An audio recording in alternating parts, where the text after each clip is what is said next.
New York کے ہندوستانی نژاد میئر کے امیدوار زہران ممدانی نے امریکی صدر ڈونلڈ ٹرمپ کی انہیں گرفتار کرنے کی دھمکی پر اپنا رد عمل ظاہر کیا ہے۔ ممدانی نے ٹرمپ کو مایوس قرار دیتے ہوئے ان پر الزام لگایا کہ وہ مختلف مسائل سے توجہ ہٹانے کے لیے ان پر ذاتی حملے کر رہے ہیں۔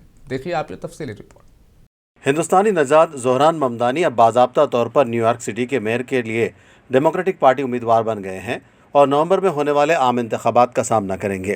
ڈیموکریٹک امیدوار کے طور پر ان کی باضابطہ تصدیق کے بعد امریکی صدر ڈونلڈ ٹرمپ نے ممدانی کی شدید مذمت کی اور انہیں ایک کمیونسٹ مجنون قرار دیتے ہوئے ان کی گرفتاری کی بات کہی۔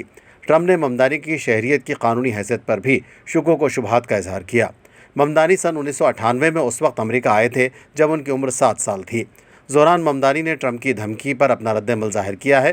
ممدانی نے کہا کہ وہ صدر کی طرف سے اس طرح کی دھمکیوں سے خائف نہیں ہوں گے۔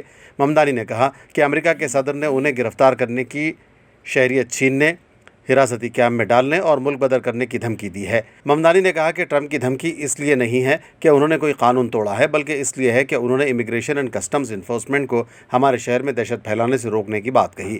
ممدانی نے ٹرمپ کو مایوس قرار دیتے ہوئے ان پر الزام لگایا کہ وہ مختلف مسائل سے توجہ ہٹانے کے لیے ان پر ذاتی حملے کر رہے ہیں۔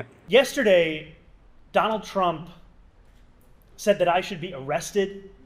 He said that I should be deported. He said that I should be denaturalized.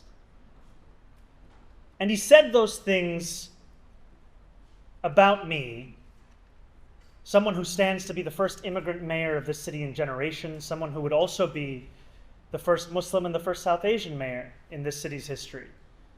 Less so because of who I am, because of where I come from, because of how I look or how I speak, and more so because he wants to distract from what I fight for.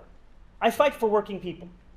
I fight for the very people that have been priced out of this city, and I fight for the same people that he said he was fighting for.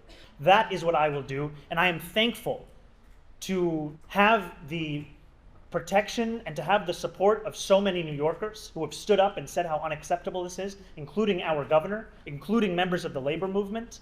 And ultimately what I fear for is that if this is what Donald Trump and his administration feel comfortable about saying about the Democratic nominee for the mayor of New York City, imagine what they feel comfortable saying and doing about immigrants whose names they don't even know. Dhahran Mamdani کے democratic امیدوار منتخب ہونے کے بعد وہاں سیاست تیز ہو گئی ہے۔ ممدانی کو نہ صرف اپوزیشن ریپبلکن پارٹی بلکہ خود اپنی پارٹی کے بعض لیڈروں کی بھی مخالفت کا سامنا ہے۔ ممدانی کے اس سیاسی عروج نے ڈیموکریٹک پارٹی کے اندر گہرے اختلافات کو بے نقاب کر دیا ہے۔ ممدانی کو اپنے واضح فلسطینی حامی موقف کی وجہ سے بھی نشانہ بنایا جا رہا ہے۔ بیورو رپورٹ، منصف ٹی وی۔